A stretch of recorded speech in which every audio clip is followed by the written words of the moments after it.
Founded in 1996, TUNM interacts with more than 8,000 lives each year. We reach out to Indigenous people on the street, in hospitals, in jails, shelters, and hostels, providing counseling, ceremony, spiritual care, and referrals to community services. TUNM also participates in sacred gatherings of Indigenous people, leading and participating in baptisms, weddings, funerals, sacred fires, sunrise ceremonies, sweat lodges, pipe ceremonies, Sunday services, sharing and healing circles, spirit namings, and feasts. Importantly, TUNM facilitates the reconciliation process between Indigenous and non-Indigenous peoples.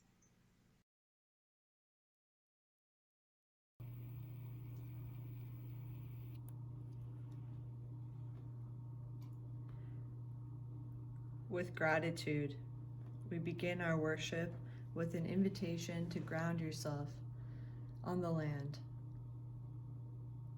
We take this moment to offer our honor and gratitude to the title holders of this treaty territory, the Michisa-Gig, who made treaties prior to the European invasion of Turtle Island with the Haudenosaunee Confederacy, to both together work to share and sustain the life and well-being of the Great Lakes.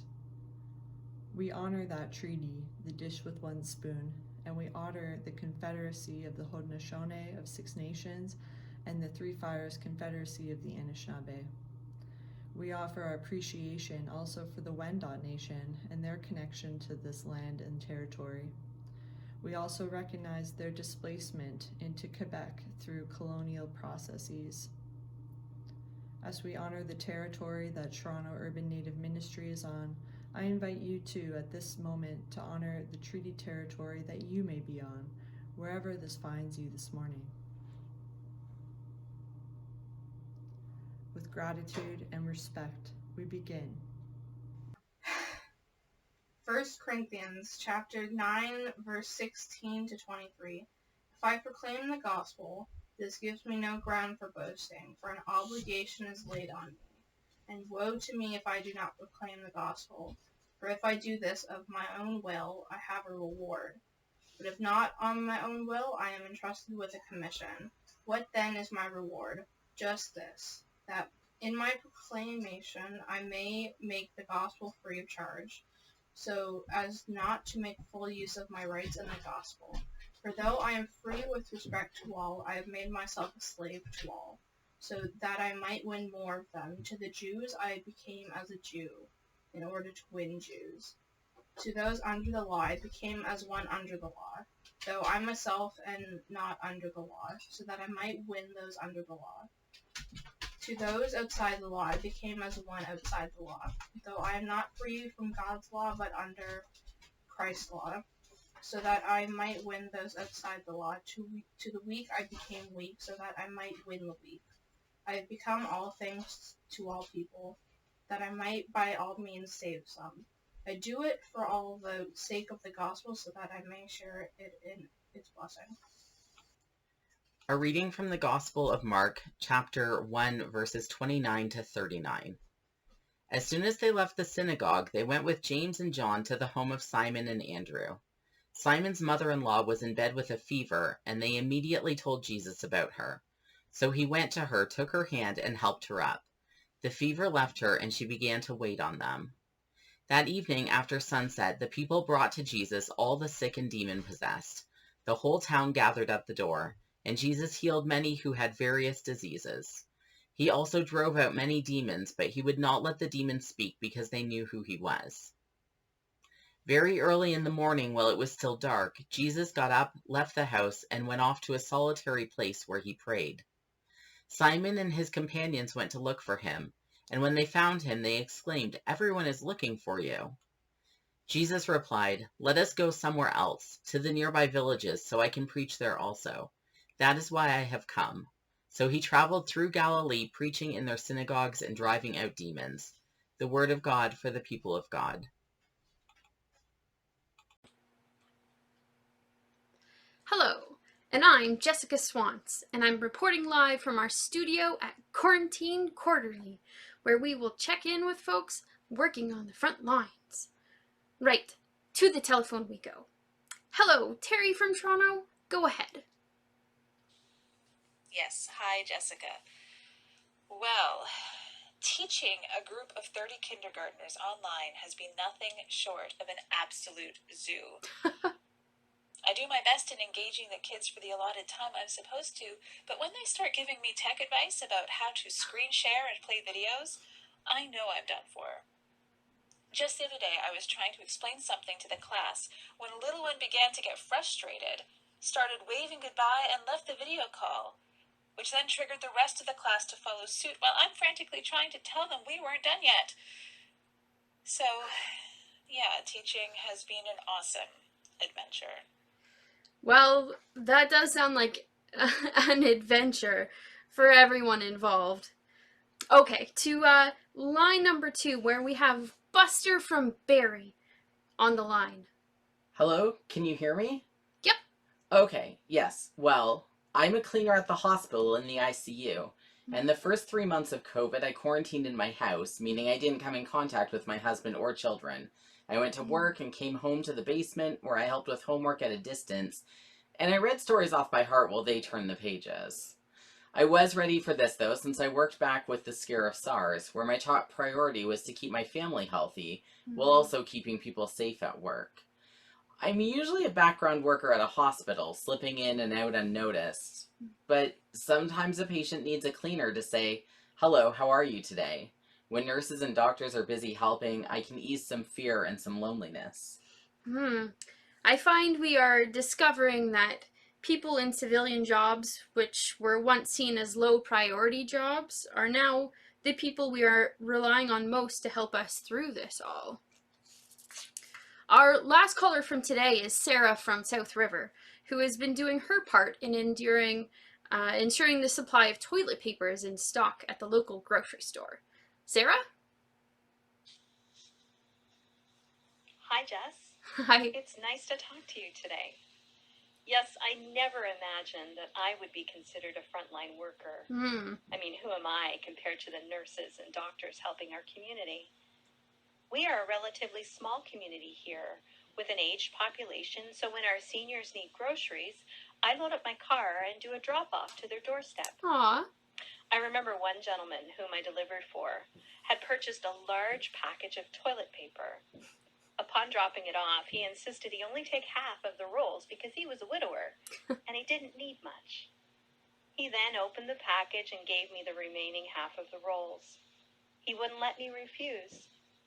So that was the beginning of our food bank for the community, since times are tight and folks are struggling. We are doing as much as we can to help our community. Well, thank you for that story, Sarah. That is really all that we can ask for anyone to do right now, is to do what they can.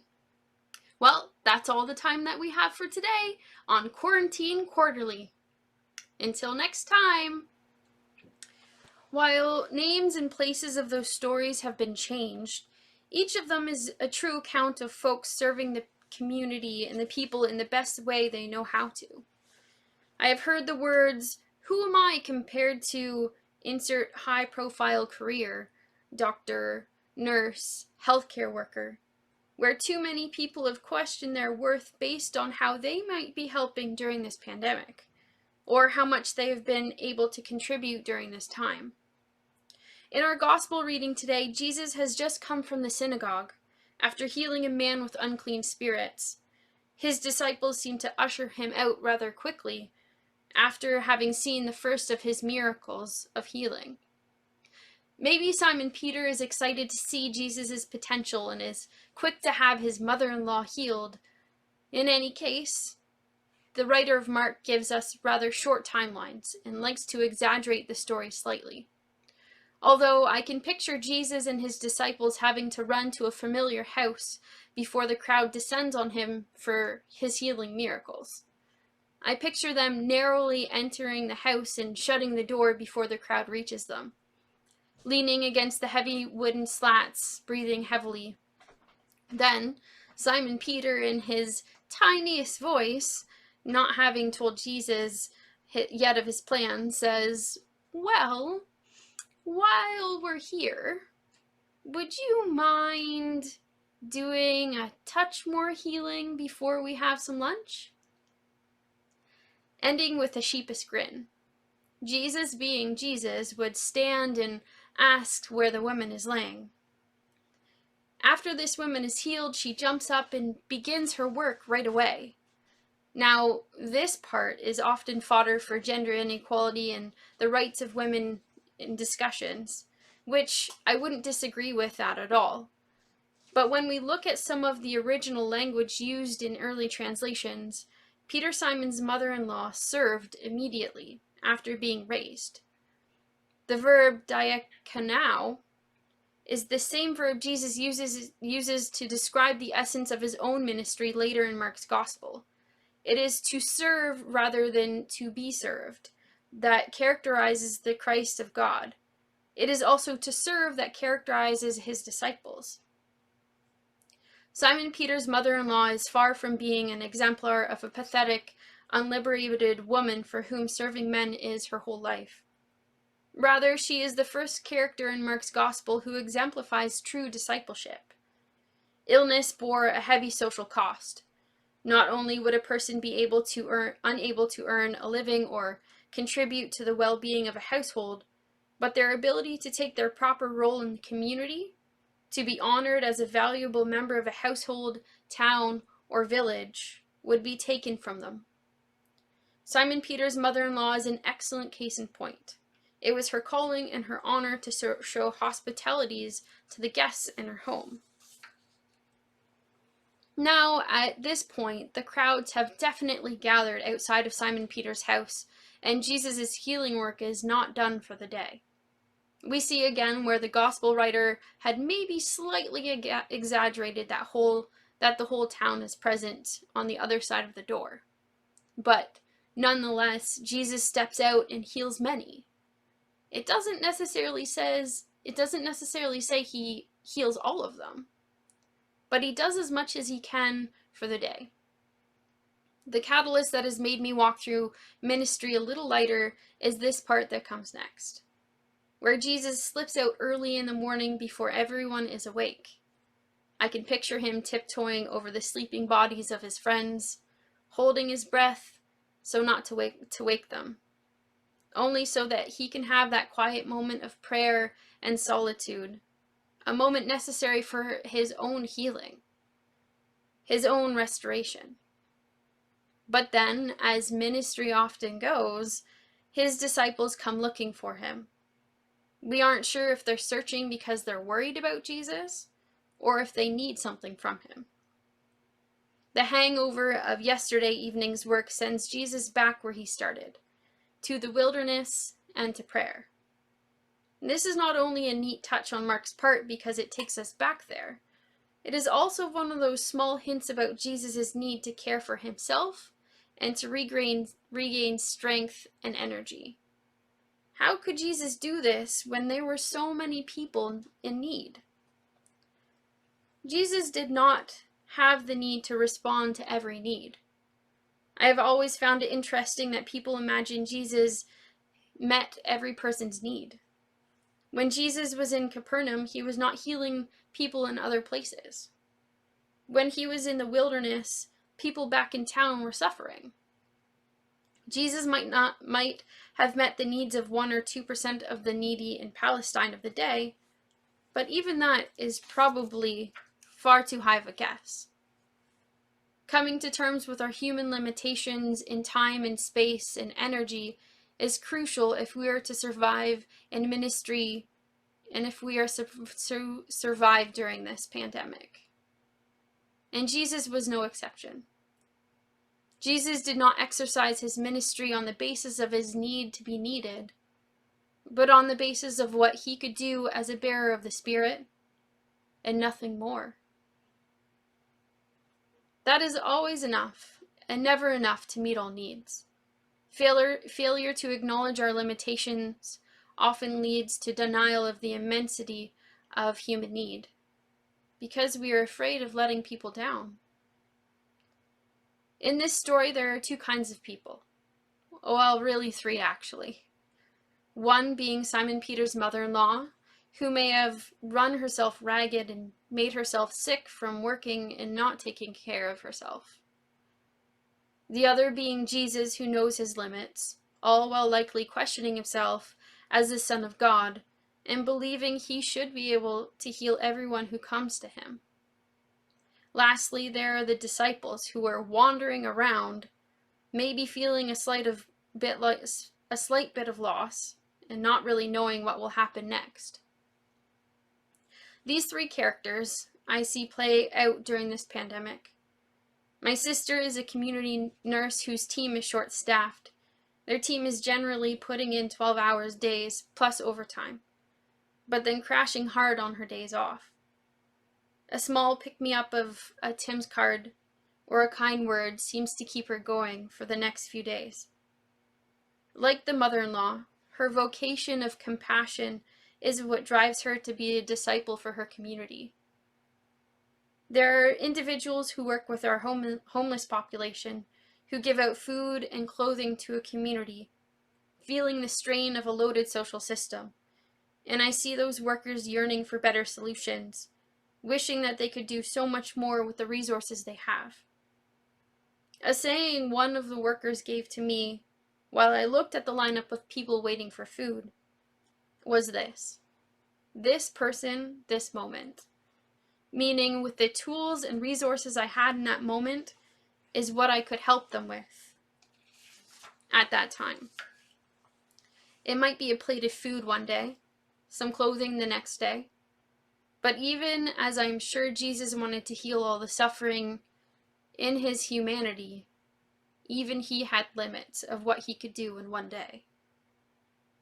Lastly, I'm sure I am not the only person feeling like lost and wandering sheep, just like the disciples that came to find Jesus. While I know I'm doing my part in staying home to keep my family safe, while also limiting the spread of COVID, I continue to feel like I should be doing so much more, while there are people doing far more important things than I am. The thing is, though, we don't have to have a high-profile career to be a helper during this really precarious part of our history. We don't need to say, well, who am I compared to insert frontline staff position? We also don't necessarily need to be dripping with sweat from working 12-hour shifts to say, actually, I could use some help. We are doing the best we can in a precarious situation. There are two kinds of people in the world: people who need help and people who need to help. Or you could say this another way. There are two kinds of people in the world: people who need to care and people who need a calling. And of course, no matter how you describe it, we all can be either of one of those people at any given time. And indeed, we have been. I may not feel like I have a lot to offer someone in terms of help, but I do have the ability to reach out to someone to say a simple hello and how are you today? So the question we might consider asking is this: where are you today? Do you need help, or do you need to help? Do you need care, or do you need a calling? All the while remembering the words of Paul speaking to the Thessalonians, saying that he can be all things to all people.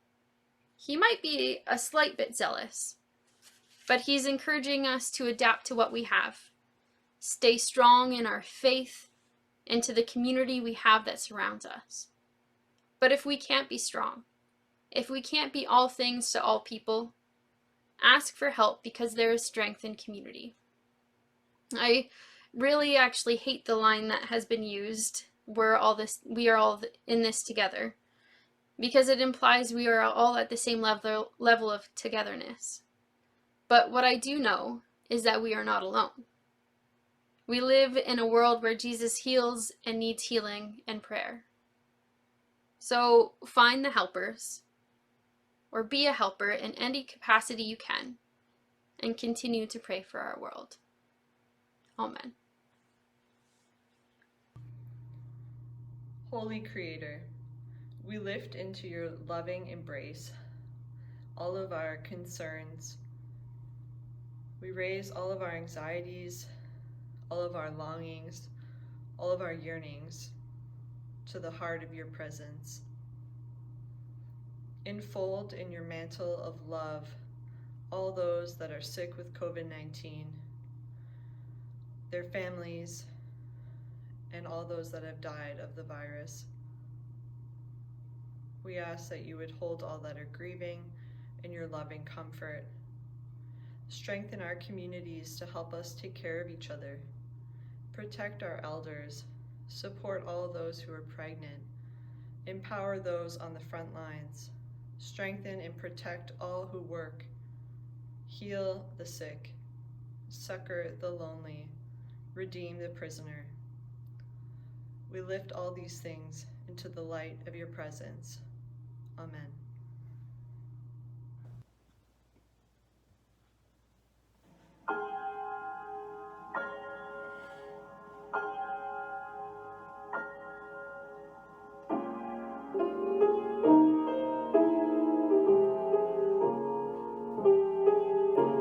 Sometimes I feel like a motherless child. Sometimes I feel like a motherless child. Sometimes I feel like a motherless child. Always from home. Always from home.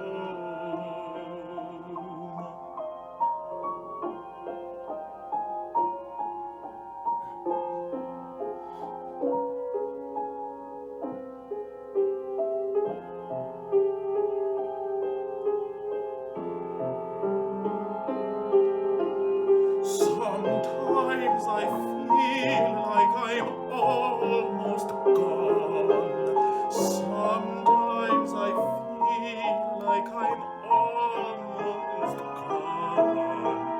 Sometimes I feel like I'm almost